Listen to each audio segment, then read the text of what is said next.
Ya Resulallah, eşel Medine, eşel Medine. Ah, herkes aşıkta dilim. Rahmanirrahim. Alhamdulillahi rabbil alamin. Wa sallallahu ala seydina muhammadin wa sallama. Asalaamualeykum mbokku téléspectateur u Dakar TV. ñu ngi amaat mbégte di jàkkaarloo waat ak yéen di leen présenté waat seen émission Suufiyanke. ñu ngi santaat yàlla bu baax moom mi nga xam ni moo ñu mayaat kàttan woo ma taat ñu ba ñu ñëw fii janoog yéen te tawatuñu amuñu benn gàllankoor ñu ngi jëlaat lépp santewaat ko yàlla di bégaat lool ci jàkkaarloo waat ak téléspectateurs yi di leen présenté waat seen émission bi nga xam ni ñu bëri dañ koo safoo tey nag li olof naan lu def waxu lu ay di njàmbat maanaam actualité oblige dañu fas yéene waxtaan ci tabaski bi nga xam ni moom la ñu dëgmal tabaski di sunu yonent yàlla Ibrahima yàlla feddaliwaat ko ci jullit yi mu digal ko képp koo xam ne mën nga ko conditions yi remplir nga ko ñu fas yéene cee waxtaanee tey nag ci wet gu am solo boo xam ne pratiquement ñuy waxtaan daanaka duñ ci faral di laal moo tax tey booy seet thème bi mu ngi tudd la sagesse de la tabaski wala ba tey nga ne la tabaski ou le sacrifice de l'âme. Pourquoi le sacrifice de l'âme? Tabaski yàlla bu ngi ko jaarale ci yonent yàlla Ibrahima nan la demee ni ko ñëpp xamee yonent yàlla Ibrahima dafa dund lu yàgg mook soxnaam su tedd sa ñu di ko wax Saarata amuñu doom yonent yàlla Ibrahima demoon na ba weesu téeméeri at soxnaam si nee nañ dem na ba am 99 ans wala lu ko ëpp amuñu doom xam nga foofu daanaka am doom sax weesu na fa waaye mu doon jullit doon ku xam ni yàlla mën na lu ne muy ragal moom yonent la njub gi mu nekkoon mu bëggoon ku ko wéele léegi nag mu ñaan yàlla doom ne yàlla maa ngi lay ñaan nga may ma njaboot une descendance. Seigneur, fais-moi don d'une progéniture d'entre les vertueux. yow yàlla maa ngi lay ñaan nga may ma descendance nga may ma ñu soqi koo ci man ñoo xam ne dañuy am ak njub ñu set la ñuy doon ñu ragal yàlla la ñuy doon yàlla it daal di dégg ñaanam gi daal di koy tontu moo tax yàlla wax ne nous lui fîmes annonce d'un garçon longanime maanaam yàlla nee na xamal nañ ko ne ko dinañ ko may doom joo xam ne doom ju mën a muñ la doom ju ragal yàlla léegi nag Ibrahima gal di gëm waxu yàlla boobu ndax yonent la du sikki sàkk waxu boromam âge bi mu toll ku ci ne di nga am doom doo ko gëm mais yàlla moo mën lu ne yàlla la dara tëggul yàlla ci kéemaanam mu may ko doom waaye doom ji mu ko may bokkut may jaarale wo ko ci Saarata ndax mu ngi ko jaarale ci Haajara bi nga xam ni seen benn jaam la woon ci gàttal soxna Saarata may ko yonent yàlla Ibrahima ñoom ñaar ñu am ci doom comme doom dafa sax ci xol te yonent yàlla Ibrahima ab yonent la te bokk ci urul azmi maanaam yonent yi nga xam ni ñoo féete kaw ci yonent yi nga xam ni seen xol yàlla rek a ci ne duñu bokkaale seen borom seen xol xajaluñ ci dara lu dul yàlla yàlla it dafa fiir ci ñoom bi doom ji juddoo di góor tàmbalee màgg dem ba am fenn fu mu toll yonent yàlla Ibrahima bëgg doom ji tàmbalee jël une place dans son cœur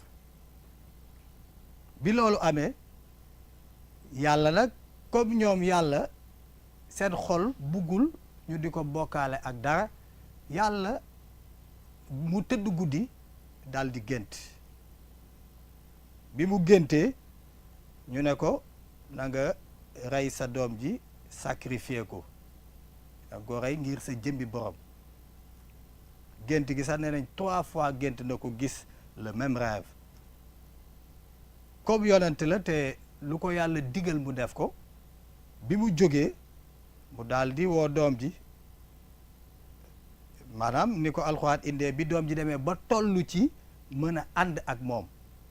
l'âge de l'accompagner yonent yàlla Daawuda xamal ko ne ko dama gént di la sacrifier dama gént di la rey ngir sama borom lan nga ci xam doom ji it liñ doon wax ne yàlla ni mu waxee ci alxuraan ne may na ko doom joo xam ne doom ju mën a muñ nattu la feeñ ci bi mu ko waxee loolu doom ji daal di ko ne defal li la sa borom sant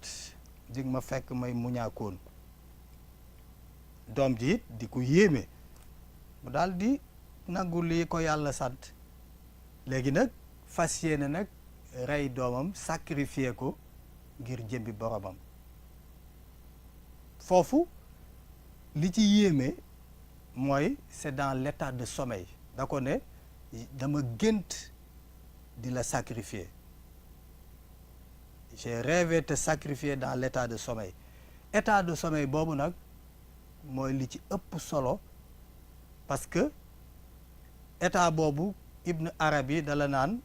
l'état de sommeil des prophètes ou les véridiques ou les envoyés état boobu ñuy tollu di gént moom la ñu naan moom la tuddee la dignité de l'imaginaire ou l'état de songe maanaam fa ñuy gisee ñoom bu ñuy nelaw ndax yonent bu gëmbee xol baa ngay gis vision yooyu ñuy gis vision yu wér la lu am la loo xam ne ni ñu ko gisee noonu lay amee moo tax ñu ne tolluwaay boobu mu tolloon am gént googu dañ ko won bokkul rek ku lekk ba suur tëdd gént non moom yàllaa ko woon c'était une inspiration divine léegi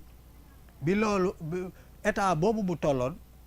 ñu naan ko l'état de rêve la ca xew na nga ko gisee doonu lay produire parce que yonent yi ak seen héritiers yi les prophètes les envoyés et leurs héritiers ñooñu dañuy gis ndax ils sont véridiques lépp lu ñu gis dans l'état de songe ou l'état intermédiaire bu ñu yeewoo ça va se produire exactement comme ñoom ni ñu ko gisee woon ci l'état de sommeil kon ñoom dañ leen di won yonent soxna Aïcha soxna su tedd soosu di soxna yonent bi nga xam ne yonent bi dafa ne seen genn wàllu diine mottali leen ko ci soxna si nee na le premier signe de l'inspiration chez l'envoyé d'Allah fut le rêve véridique maanaam li njëkk ci yonent bi mu tàmbalee am inspiration di tàmbalee am wahyu li jiitu laata Jibril di ñëw ci moom li mu njëkk di gis mooy le rêve véridique ru'a sadiqa maanaam ru'a sadiqa di le rêve véridique maanaam gis gu wér goo xam ne li nga gis lu dëggu la lu am la mooy doon la réalité boo yeewoo noonu lay produire loolu lañ naan ru'a sadiqa le rêve véridique loolu yonent yee koy gént ak les véridiques soxna Aïcha nee na yonent bi sallallahu alayhi wa sallam loolu moo jiitu woon ci moom mooy première mandarga ilham ak wahyu ci moom da daan tëdd di gént lu mu gént su xëyee soxna si nee na ni mu ko géntee noonu lay amee nee na loolu duré na 6 mois après nag ci la ko Jibril tàmbali di dikkal kon moo tax ñu ne le rêve fait partie de la prophétie nee nañ mooy 46e part de la prophétie boo jëloon la prophétie nubuwa nga diviser ko par nga xaar ko ba muy 46 benn daggit wi gént la yonent yu bëri ci gént la yàlla daan jëflanteeg ñoom. kon le rêve est une part de la prophétie. Ce rêve, c'est le rêve véridique. Parce qu'il y a le rêve véridique, le rêve angélique, le rêve animique et le rêve satanique. Nous parlons de la rêve véridique. C'est dans cet état que s'est passé le rêve du prophète Ibrahim. loo fa gént day am, ça va se produire exactement comme tu l'as rêvé. moo tax yonent bi ne la prophétie est close, il ne reste que la vision véridique. ak yonent jeex na ñu di la won gu wër rek a ci des. won gu wër nag bonne annonce lay doon. dañ lay annoncer dañ lay jox une nouvelle, wax la xibaar, xamal la lu la lënt, won la lu jaxasoo woon ci sa bopp, won la des choses qui vont se produire. yàlla noonu lay def ak ay nitam. kon Ibrahima géntam fa la xewee. donc léegi nag lii xew foofu dans ce monde intermédiaire nga xam ne c'est la première manifestation de l'inspiration divine chez les gens de la sollicitude divine ahlu inaaya li yàlla bëgg di ko feejal fa la koy njëkk a wonee ñoom ñu gis ko. foofu nag gént gi bu fa xewee ou la vision maanaam lañ lay won bu ñu la ko fa wonee des fois day ñëw exactement niñ la ko bëgg a wonee. yàlla bu lay won foofu da lay won exactement lim la bëgg a won, wala lim la bëgg a won mu indi ko ci beneen forme. su fekkee ni dafa ñëw exactement niñ la ko bëgg a wonee,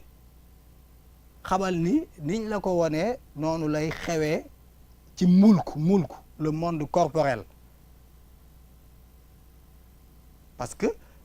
ce monde c'est le monde intermédiaire ou le monde subtil. li fay xew day ñëw mën na ñëw indi beneen forme comme mën na ñëw indi forme bi ñu la ko bëgg a wonee, et ça va se produire exactement dans le monde corporel. ci suñu àdduna si mën na it ñëw indi beneen forme. nga tëdd guddi ñu won la mbir mu la yàlla bëgg a xamal, mais mu xamal la ko won la ko ci beneen forme. suñ la ko wonee ci beneen forme, ça demande une interprétation. day laaj loolu ñu la won nga interpréter ko pour mën a xam lan la ci yàlla bëgg a won. moo tax ñu ne la théophonie formelle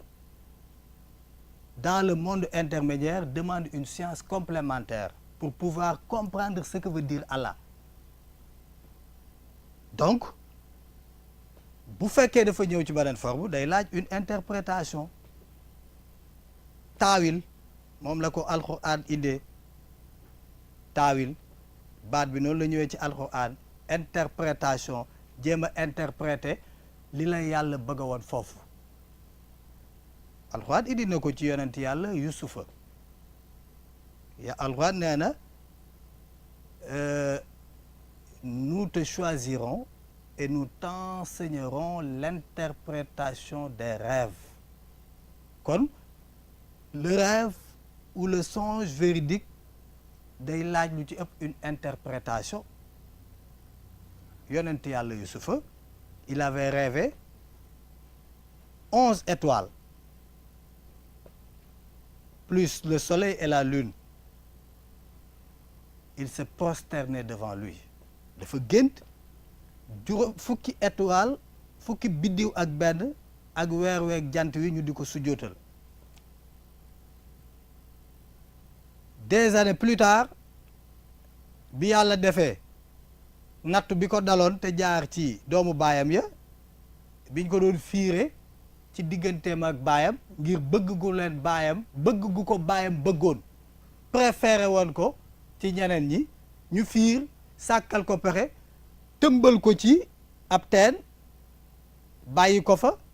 yàlla mi nga xam ni kenn amul kàttan kenn mënul ngir ku dul moom, yàlla def mu génn fa, ñu jàpp ko jaay ko Égypte, ñu dem fa bañ tëj ko fa kaso ba ci gàttal buur bi gént ga mu géntoon le maître de l'Égypte bi mu tëddee gént 7 vaches maigres et 7 vaches grasses juróom-ñaari nag yu yooy ak juróom-ñaari nag yu duuf juróom-ñaari nag yu yooy yi di lekk juróom-ñaari nag yu duuf yi mu yeewu jaaxle ne je cherche quelqu'un qui est capable d'interpréter mon rêve le maître d'Égypte moo wax loolu buuru Égypte kooku c'était un connaissant ku ñu ko indil mënu ko firi ba am ku ñu jàppandoo woon ca kaso ba ak Yusufa kooku ne buur bi gis naa koo xam ne mën na firi sa gént gi parce que ba ñu géntee moo ñu ko firil buur bi ne dañ ko woolu ñu oolu Yusufa ñëw ci gàttal firil ko gént gi xamal ko ne ko juróom-ñaari nag yu yooyu les 7 vaches maigres juróom-ñaari atu bekkoor juróom-ñaari nag yu duuf yi di représenter des années de prospérité wax ko naka lay def ci gàttal ngir mën cee mucc buur bi daal di doog a comprendre géntam gi daal di récompenser Yusufa daal di koy def ministre def ko bras droit am teg ko ci loxoom kon Yusufa avait interprété le rêve du maître de l'Égypte keroog bi mu fa nekkee ba doomu baayam yi fekk ko fa delsiwaat ci gàttal bi ñu ñëwee dañu ko jox wàccuwaay màggal ko sukk ci kanamam bi ñu ñëwee sukk ci kanamam yonent yàlla Yusufa daal di ne way juram wa Ayuba astafurlah kii way juram wa Yaqub ne ko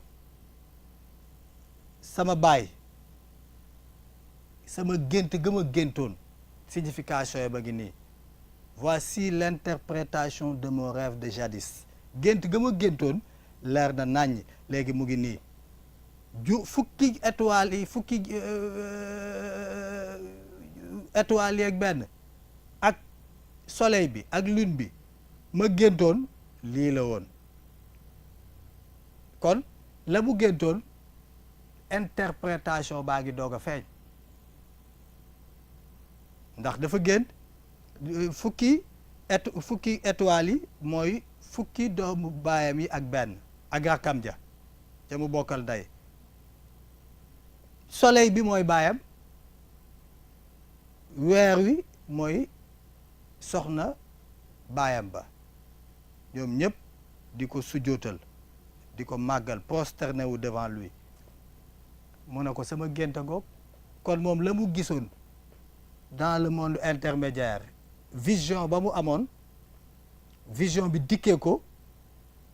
ay biddiw fukki biddiw ak benn ak jant bi ak weer wi lañ ko bëggoon a woon du jant wi du weer wi du fukki biddiw yi ak benn dañ ko bëggoon a woon doomu baayam yi sujjóot ci kanamam ak papaam bi ko nangul prophétie ak soxnay baayam ja mu interprété ko kon donte yonent ga dinañ la woon vision bi dañ la koy indilee naneen yonent bi sallallahu alayhi wa sallam keroog bi mu géntee di naan meew di ko naan ba meew mi di ball ci weyam yi li ci des mu jël ko jox ko Seydina Omar mu naan ko keroog dafa ne biñ ko laajee loolu lu muy firi dafa ne meew moomu xam-xam la il a interprété le lait par la science day laaj une transposition da ngay jóge ci da ngay am une science complémentaire da ngay doon ku xam mën a taawil mën a interpréter mën a xam ni meew mii ñu ne woon science la donc le lait c'est la science yonent bi noonu la ko firee kon yonent bi dafa def foofu transposition yonent yàlla Yusufa ci gént buuru Égypte bi dafa def transposition maanaam daf ko interpréter da ko taawil da ko firi gént boppam ga it daf ko firi moo tax c'est Yusufa qui occupe la fonction d'interprète des rêves kon yonent yàlla Ibrahima it li mu gis li ñu ko woon dafa laajoon une interprétation mais lan moo tax yonent yàlla Ibrahima interprété wul ak daraja ji ko yàlla may ak bokk ki bokk ci ulul azmi ci maanaam juróomi yonent yi gën a dëggal yi gën a fort lu tax interprété wul parce que Ibrahima choc la am ci vision bi choc li ba lay wax boo gëstoo téere tasawuf yi di ko ci fekk lu ci mel ni fusus al-hikam la sagesse des prophètes ñu arabe la naan il était sous le choc de la vision gént gi dim ko dikkalee la looloo tax amul woon temps wu sax interpréter le rêve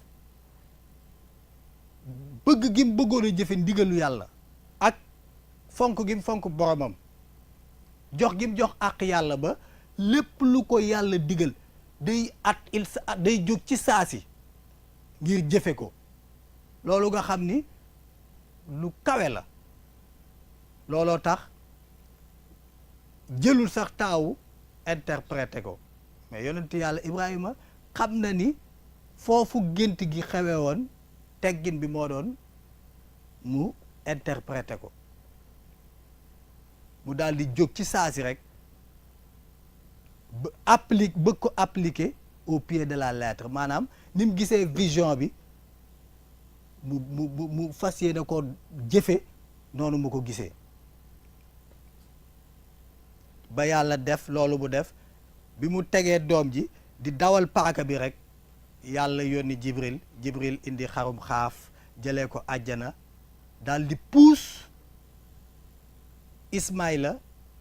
ñi ne nañ Isaac la ñi ne nañ Ismaïla la lu mu ci mën a doon sagesse biñ ciy jàngee moom solo këralu doomam bii la wala doomam bële la ñun taxu ñoo jóg spiritualité bi nekk ci biir secret biñ ci war a jàng ñun moo ñu ci intéressé Jibril daal di puus doom ji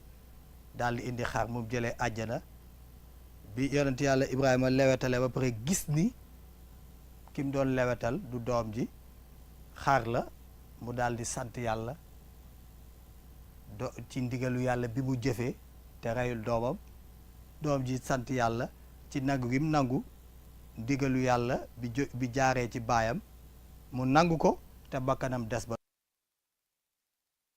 yaa woy juru xale bi it bu jigéen bi kon foofu boo gisee ca tàmbali ba ma ne la tabaski ou le sacrifice de l'âme Ibrahima il devait sacrifier son âme il a fait le sacrifice ultime sacrifice bi féete kaw mooy nga joxe sa bopp Ibrahima boppam la joxe woon foofu gis gi mu gisoon vision bi mu amoon gént gi mu amoon doom ji moo dikkoon ci gént gi mais réalité am lañ ko doon woon parce que le fils est la réalité du père doom mooy baay saat bu siru abi doom mooy siru baay amam foofu moo doon représenté doom ji yëf yi dikkee ko nag si forme doom ji boobu yàlla mu ngi ko doon wax na effacer lépp lu ne ci xolam bu ko dara occupé na setalaat xolam na ko dëgmalaat moo tax Ibrahima daal di sacrifier waat doom ji nga xam ni mooy boppam foofu Ibrahima bëgg gi mu bëggoon yàlla wéetal gi mu doon wéetal yàlla ngir bañ ko bokkaale ak dara da ko yóbbu woon ci mu doon wut ce qu'on appelle l'union intime maanaam dem ba jaxasoo ak boromam bëggeel googu mu amoon ci boromam bëggoon a ngir mu yóbbu ko ci mu bëggoon a dem ba jaxasoo ak moom loolu moo ko yóbbu ci mu sacrifier bakkanam bi nga xam ni doom ji moo ko doon représenté Ibrahima foofu jëfe na ndigalu yàlla Ibrahima foofu wonewaat na ci ni yàlla lu mu digal jaam bi daf ko war a appliquer Ibrahima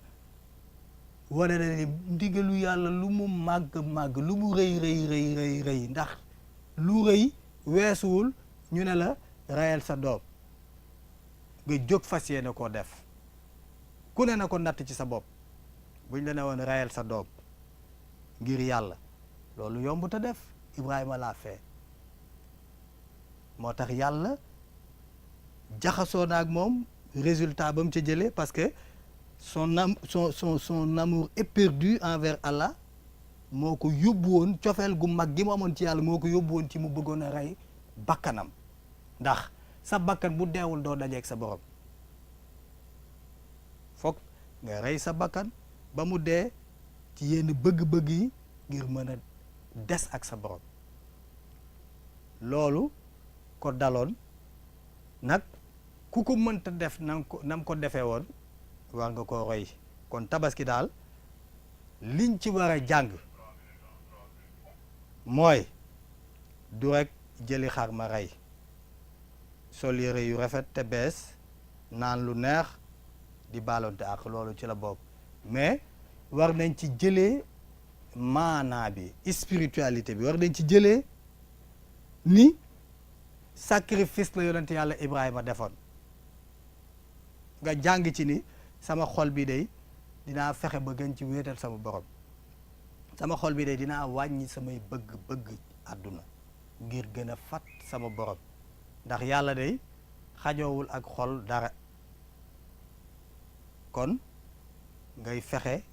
di gën a fóot sa xol nu muy gën a setee dina tax nga gën a jege sa borom day tax nga gën a jege sa borom gën a jege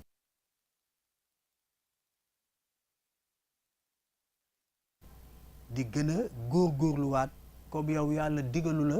nga rey sa doom nga góorgóorlu fexe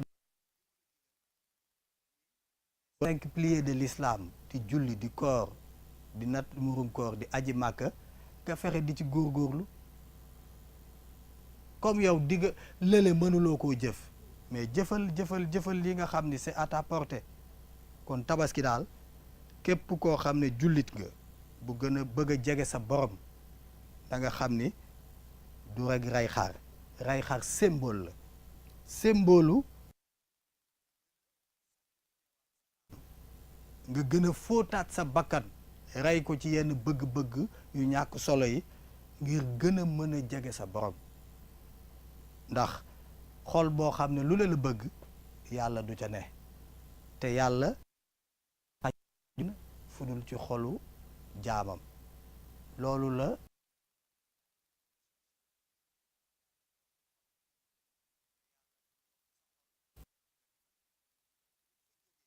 sacrifier bakkanam sacrifier amam tàqalikook bakkanam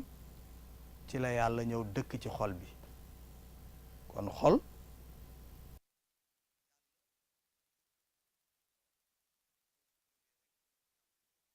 waaye fii ak yaa ngi fiy nekk di bëgg di bañ di lijjanti yàlla du toog mukk ci sa xol kon mbokk jullit yi tey lii la bëggoon ko partager ak yéen yaakaar nañ ni li ñu fi wax yàlla nañu yàlla dim ku ko dégg nga jëfe ko ku ko dégg mu doon leer gu tàbbi ci sa xol fas yéene koo jëfe ñuy santaat yàlla mi nga xam ni may nañu ñu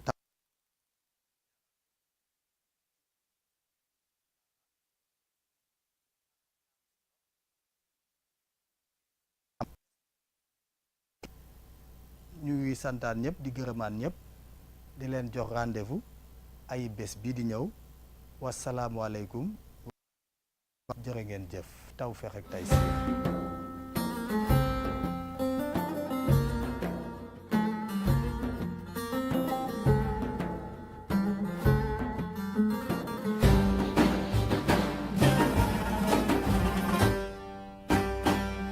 يا رسول الله يا شا المدينة يا شا المدينة أركز عشقتا دلي مشكينا دلي مشكينا نشفى مدينة